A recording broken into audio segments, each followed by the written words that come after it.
പരിശുദ്ധമായ റബീഉൽ അവ്വലിന്റെ പ്രാരംഭം കുറിക്കുന്ന ഈ ഒരു ദിവസത്തിലെ നമ്മളൊക്കെ സന്തോഷിക്കുകയാണ്. അല്ലാഹുവിന്റെ ഹബീബിന്റെ ജന്മദിനം കൊണ്ട ഒരു മാസമായതുകൊണ്ട്.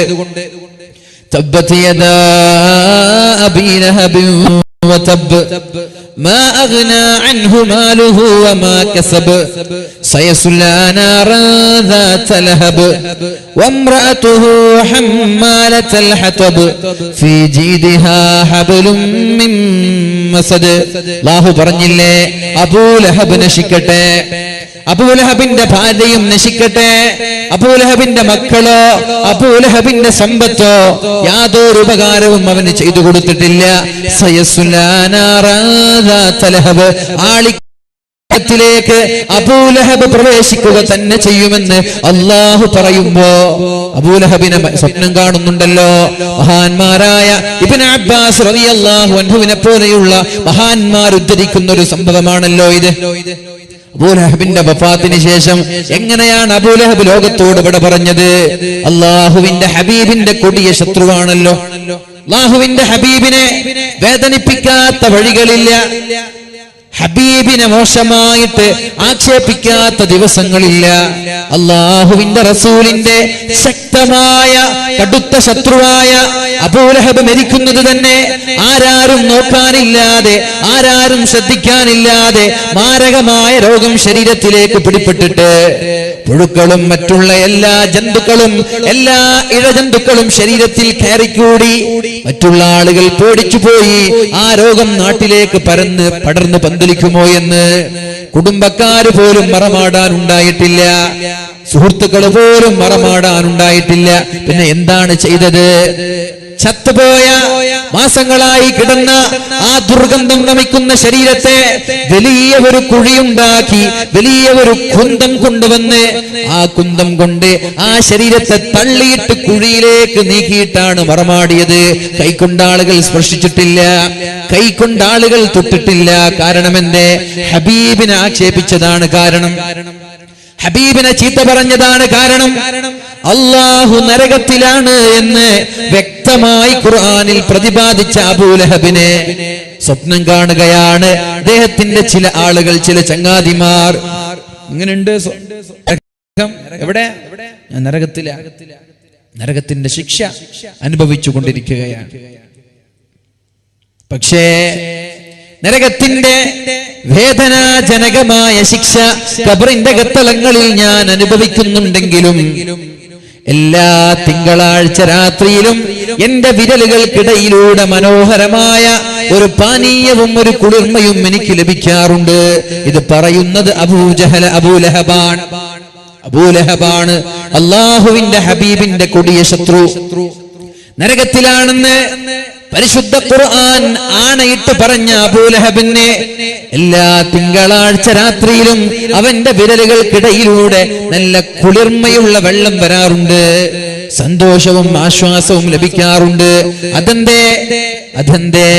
അപ്പോഴാണ് അദ്ദേഹം പറഞ്ഞത്, അല്ലാഹുവിന്റെ ഹബീബായ മുഹമ്മദുർ റസൂലുള്ളാഹ് സല്ലല്ലാഹു അലൈഹി വസല്ലം നബി തങ്ങള് ജനിച്ചു എന്നറിഞ്ഞപ്പോ, നബി തങ്ങളെ ജനിച്ചു എന്നറിഞ്ഞപ്പോ, എന്റെ ജ്യേഷ്ഠനൊരു കുട്ടിയുണ്ടായി എന്നറിഞ്ഞപ്പോ, പിതൃവ്യനാണല്ലോ നബി തങ്ങളുടെ പിതൃവ്യനാണല്ലോ അബൂലഹബ്, എന്റെ ജ്യേഷ്ഠനൊരു കുട്ടിയുണ്ടായി എന്നറിഞ്ഞപ്പോ, അല്ലെങ്കിൽ എന്റെ അനുജനൊരു കുട്ടിയുണ്ടായി എന്നറിഞ്ഞപ്പോ, എന്റെ അടിമയെ ഞാൻ മോചിപ്പിച്ചു, മുഹമ്മദ് ജനിച്ചു എന്ന ഒരൊറ്റ ഒരു സന്തോഷം കാരണം, മുഹമ്മദ് ജനിച്ചു കാരണം ഞാൻ എന്റെ അടിമയെ മോചിപ്പിക്കുകയുണ്ടായി, സ്വതക്ക കൊടുക്കുകയുണ്ടായി, സംഭാവന ചെയ്യുകയുണ്ടായി. ഈ ഒരു കാരണത്താൽ, വേറൊന്നും ഞാൻ ചെയ്തിട്ടില്ല. നരകത്തിലെന്ന് അബൂലഹബ് നരകത്തിലാണ് എന്ന് വളരെ വ്യക്തമായി ഖുർആൻ പ്രഖ്യാപിച്ച അബൂലഹബ് തിങ്കളാഴ്ച രാത്രിയിൽ ഒരു സന്തോഷം ലഭിക്കാനുള്ള കാരണം ഹബീബ് ജനിച്ചു എന്ന ഒരു കാരണത്താൽ സന്തോഷിച്ചു എന്നതാണ്. സത്യത്തിൽ ജനിക്കുന്ന സമയത്ത് മുഹമ്മദ് ഒരു പ്രവാചകനല്ല സല്ലല്ലാഹു അലൈഹി വസല്ലം, ഒരു കുട്ടിയാണ്, പ്രവാചകനല്ല. നബി തങ്ങൾ ജനിക്കുമ്പോൾ ഒരു കുട്ടിയാണ്, പ്രവാചകനല്ല.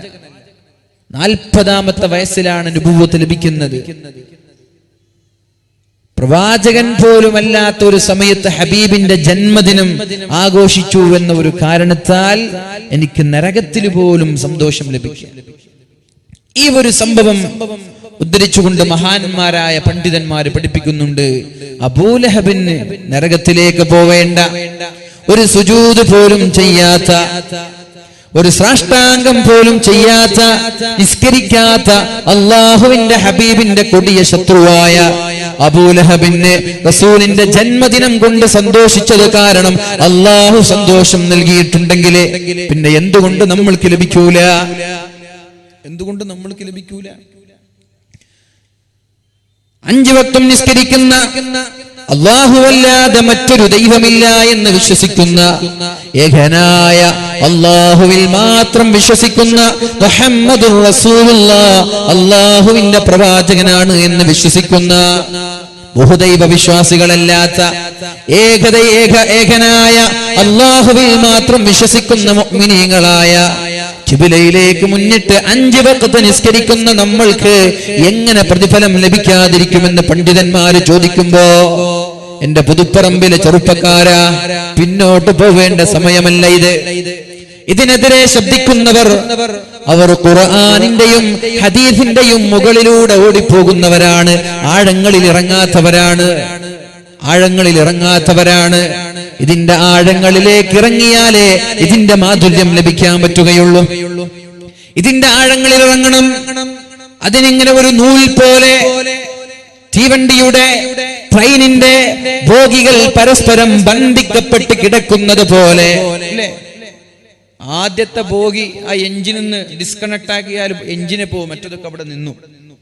മനസ്സിലായില്ല? ഒരു ട്രെയിൻ 10-15 കമ്പാർട്ട്മെന്റ് ഉള്ള ഒരു ട്രെയിനിന്റെ ആദ്യത്തെ എഞ്ചിൻ മുതൽ അവസാനം വരെ ഒരു നൂല് കൊണ്ട് ഇങ്ങനെ കണക്ട് ആക്കിക്കൊണ്ടിരിക്കുകയാണ്. എവിടെന്നെങ്കിലും ആ നൂല് മുറിഞ്ഞ സ്ഥലം അവിടെ ബാക്കി മറ്റേത് പോവും. അതാണ് സുന്നത്ത് ജമാഅത്ത്. ഹബീബിന്റെ കാലം മുതൽ ഇന്നേ വരെ കമ്പാർട്ട്മെന്റ് പോലെ ഇങ്ങനെ ഒരു കണക്ഷൻ. എവിടെങ്കിലും അത് മുറിഞ്ഞ നമ്മൾ അവിടെ ബാക്കിയാകും. മുറിഞ്ഞില്ലേ, ഇങ്ങനെ കൂടെ പോവാം.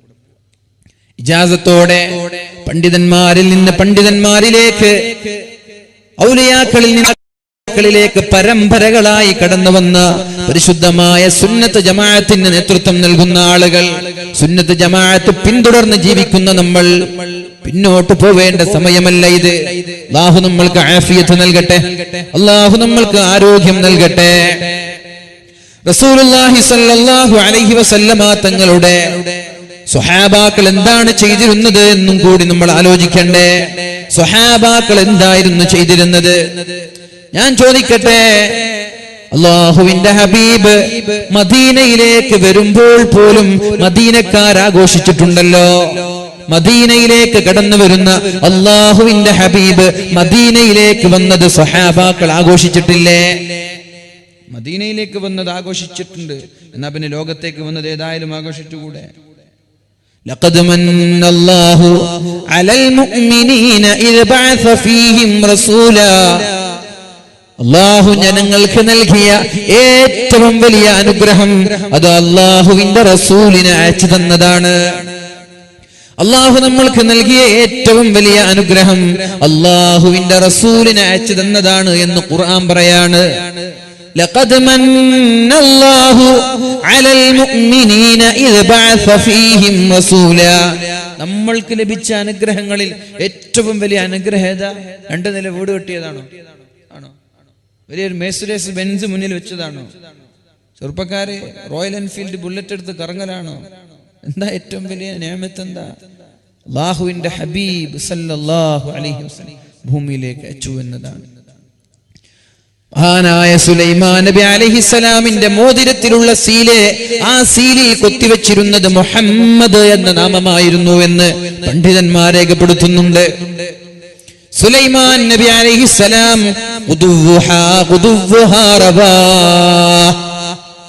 സുലൈമാൻ നബിക്ക് എത്രയോ കാതങ്ങൾക്കപ്പുറത്തുള്ള ഒരു സ്ഥലത്തേക്ക് പോവാൻ ഉദ്ദേശിച്ചാൽ കാറ്റിലൂടെയാണ് സഞ്ചരിച്ചിരുന്നത്. എയറോപ്ലെയിനിന്റെ, ഫ്ലൈറ്റിന്റെ, ഹൈപ്പർ ലൂപ്പിന്റെ സഹായങ്ങളില്ലാതെ കാറ്റ് വരികയാണ്, കാറ്റിലൂടെ പോവുകയാണ്. എന്തേ? അദ്ദേഹത്തിന്റെ മോതിരത്തിൽ കൊത്തിവെച്ചത് മുഹമ്മദുർ റസൂലുള്ളാഹ് എന്ന നാമധേയമായിരുന്നു. പണ്ഡിതന്മാര് പഠിപ്പിക്കുന്നുണ്ടല്ലോ, ആദം നബി അലൈഹിസ്സലാം സ്വർഗീയ ലോകത്ത് വെച്ച് മറന്നുകൊണ്ടൊരു പ്രവൃത്തി ചെയ്തപ്പോ റബ്ബനാ ളലംനാ അൻഫുസനാ വഇൻ ലം തഗ്ഫിർ ലനാ വതർഹംനാ ലനകൂനന്ന മിനൽ ഖാസിരീൻ എന്ന് പറഞ്ഞപ്പോ ബിഹഖ്ഖി മുഹമ്മദിൻ, മുഹമ്മദ് നബി സല്ലല്ലാഹു അലൈഹി വസല്ലമ തങ്ങളെ വസീലയാക്കി മുഹമ്മദ് നബിയുടെ ബറക്കത്ത് കൊണ്ട് അല്ലാഹുവേ എന്റെ തൗബ സ്വീകരിക്കണേ എന്ന് മഹാനായ ആദം നബി അലൈഹിസ്സലാം ദുആ ചെയ്തിട്ടുണ്ട് എന്ന് ഒരുപാട് ഗ്രന്ഥങ്ങളിൽ കാണാം. അല്ലാഹു ചോദിച്ചു, മിൻ ഐന വജദ്ത മുഹമ്മദൻ മിൻ ഐന അലിംത മുഹമ്മദൻ, എവിടെ നിന്നാണ് മുഹമ്മദിനെ നീ പരിചയപ്പെട്ടത്? ആദം നബി പറഞ്ഞു, അർശിന്റെയും ആകാശങ്ങളുടെയും സ്വർഗത്തിന്റെയും എല്ലാ മുക്കുമൂലകൾ എഴുതി വെക്കപ്പെട്ടിട്ടുള്ളത് ലാ ഇലാഹ ഇല്ലല്ലാഹ് മുഹമ്മദുർ റസൂലുള്ളാഹ് എന്ന നാമധേയമാണ്. സ്വർഗത്തിന്റെ എല്ലാ സ്ഥലങ്ങളിലും നോക്കുമ്പോ മുഹമ്മദുർ റസൂലുള്ളാഹ്. അപ്പൊ എനിക്ക് തോന്നി മുഹമ്മദ് എന്ന് പറയുന്ന ആൾ അള്ളാഹുവിന്റെ ഇഷ്ടപ്പെട്ട ആളാണെന്ന്. അതുകൊണ്ടാണ് മുഹമ്മദ് നബിയുടെ ബർക്കത്ത് കൊണ്ട് പടച്ചോനെ നിന്റെ തൗബ സ്വീകരിക്കണേ എന്ന് ആദം നബി ദുആ ചെയ്തത് എന്ന് ചില ഗ്രന്ഥങ്ങളിൽ കാണാം. അല്ലാഹുവിന്റെ ഹബീബായ റസൂലുള്ളാഹി സ്വല്ലല്ലാഹു അലൈഹി വസല്ലം ലോകം തന്നെ സൃഷ്ടിക്കാൻ കാരണമെന്ന് വെറുതെയല്ല പറഞ്ഞത്. ആ റസൂലുള്ളാഹി സ്വല്ലല്ലാഹു അലൈഹി വസല്ലമ തങ്ങൾ ഭൂമിയിലേക്ക് വന്നതാണ് ഒരു മനുഷ്യന്റെ ഏറ്റവും വലിയ അനുഗ്രഹം. നമ്മൾക്ക് ലഭിക്കുന്ന അനുഗ്രഹങ്ങളിൽ ഏറ്റവും വലിയ അനുഗ്രഹം അതാണ്. അതേ ഉള്ളൂ. എന്തേ? ഇദ് ബഅസ ഫീഹിം റസൂലൻ മിൻ അൻഫുസിഹിം, നമ്മുടെ അതേ ശരീരത്തിൽപ്പെട്ട അതേ ഇനത്തിൽപ്പെട്ട അതേ വർഗത്തിൽപ്പെട്ട നമ്മളിൽ നിന്ന് തന്നെ ഒരു പ്രവാചകൻ അല്ലെ. മലക്ക് വന്നിട്ട് ഇറങ്ങുമ്പോ നമ്മൾ പറയും അത് മലക്കല്ലേ, അത് പിന്നെ മലക്കുകൾക്ക് എന്തും ചെയ്യാലോ. അങ്ങനെ നിങ്ങൾ പറയണ്ട, നമ്മളെ പോലെ തന്നെയുള്ള ഒരാൾ അല്ലാഹു ഇറക്കുകയാണ്. റസൂലൻ മിൻ അൻഫുസിഹിം യത്ലൂ അലൈഹിം ആയാതിഹി, അല്ലാഹുവിന്റെ ദൃഷ്ടാന്തങ്ങൾ ഓതി കേൾപ്പിക്കുന്ന മഹാൻ. വയുസക്കീഹിം, എന്തിനാണ് ഇവിടെ വന്നത്? യുസക്കീഹിം, നമ്മളെ സംസ്കരിക്കാനാ വന്നത്. വയുസക്കീഹിം, കാട്ടാളന്മാരായ സംസ്കാരശൂന്യരായ the period of ignorance, അജ്ഞതയുടെ യുഗമെന്ന് വിശേഷിപ്പിക്കപ്പെട്ടിരുന്ന കാട്ടാളന്മാർക്ക് സംസ്കാരം പഠിപ്പിക്കാനാണ് അള്ളാഹുവിന്റെ ഹബീബിനെ പറഞ്ഞയച്ചത്. ഹബീബില്ലെങ്കിൽ ലോകത്തിന്റെ അവസ്ഥ എന്താണെന്ന് ചിന്തിച്ചു നോക്കിയിട്ടുണ്ടോ? നബിത്തങ്ങളില്ലെങ്കിൽ ലോകത്തിന്റെ അവസ്ഥ എന്തായിരിക്കും ലോകത്തിന്റെ അവസ്ഥ? മഹാനായ ഉമർ ഇബ്നുൽ ഖത്താബ് റളിയല്ലാഹു അൻഹുവിനെ പോലെയുള്ള മുശ്രിക്കീങ്ങളായ ആളുകളുടെ അവസ്ഥ, ഇസ്ലാമിലേക്ക് കടന്നു വരുന്നതിന് മുമ്പ് അവരുടെ അവസ്ഥ ഒരുപാട് ചരിത്രകാരന്മാർ രേഖപ്പെടുത്തുന്നുണ്ട്. അവരെങ്ങനെ വാളിന്റെ മൂർച്ച നോക്കൽ എങ്ങനെയെന്നറിയോ? വാള് മൂർച്ച കൂട്ടിയിട്ട് വരിക, അങ്ങാടിയിൽ ആദ്യം കാണുന്ന ആളുകളുടെ തലക്ക വെട്ടുക. മൂർച്ചുണ്ട്, കുഴപ്പമില്ല. ഇങ്ങനെ മൂർച്ച നോക്കിയിരുന്ന ആളുകളായിരുന്നു സംസ്കാരം എന്തെന്നറിയാത്ത ആളുകൾ. ഇവരെ എന്താക്കി മാറ്റി? ലോകത്തിന്റെ വിപ്ലവത്തിന്റെ നായകന്മാരാക്കി മാറ്റി.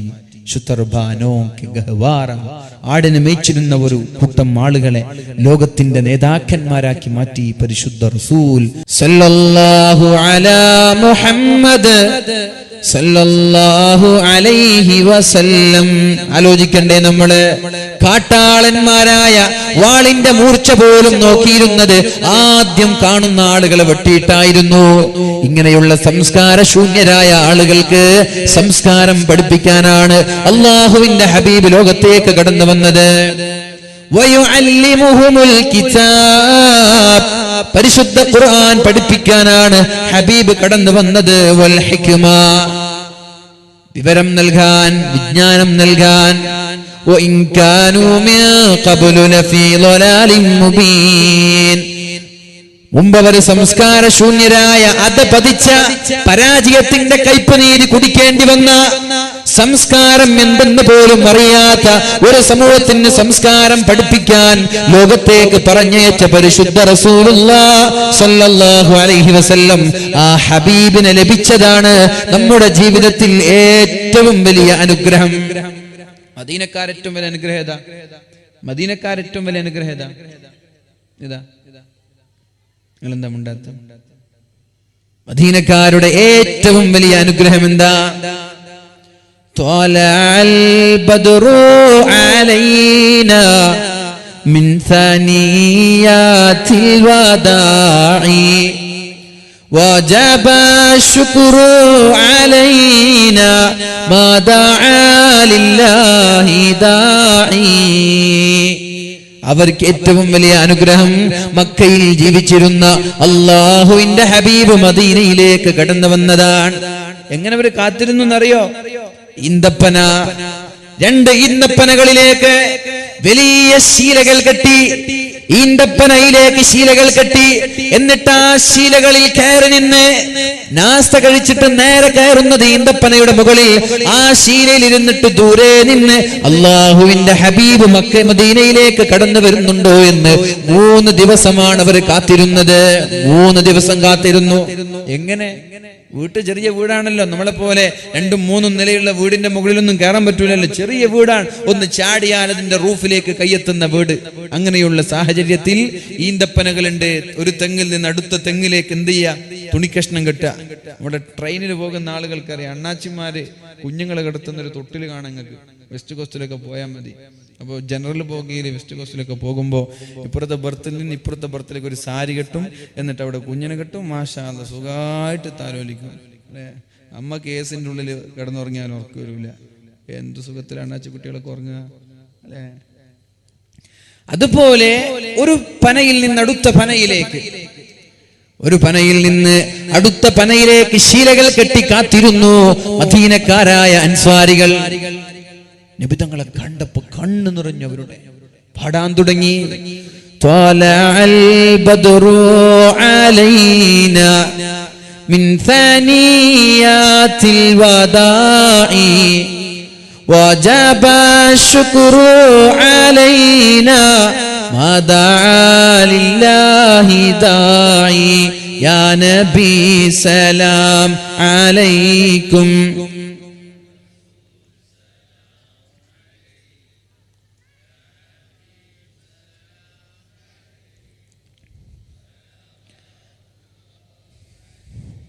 അല്ലാഹുവിന്റെ ഹബീബ് മദീനയിലേക്ക് വന്നതാണ് അവരെ കുറിച്ച് ഏറ്റവും വലിയ അനുഗ്രഹം. ആ അനുഗ്രഹങ്ങളിൽ പാട്ടുപാടി സന്തോഷിച്ചു. അവർ പാട്ടുപാടി സന്തോഷിച്ചു. നമ്മെ സംബന്ധിച്ചിടത്തോളം അല്ലാഹുവിന്റെ ഹബീബ് ലോകത്തേക്ക് കടന്നു വന്നതാണ് ഏറ്റവും വലിയ അനുഗ്രഹം. നമ്മളും സ്വീകരിക്കുകയാണ്. ത്വലഅൽ ബദ്റു അലൈനാ മിൻ സനിയാതിൽ വദാഇ വജബ ശുക്രു അലൈനാ മാ ദഅ ലില്ലാഹി ദാഇ. നമ്മളും സന്തോഷിക്കുകയാണ്. അല്ലാഹുവേ, ഈ സന്തോഷം നീ സ്വീകരിക്കണേ അല്ലാഹ്.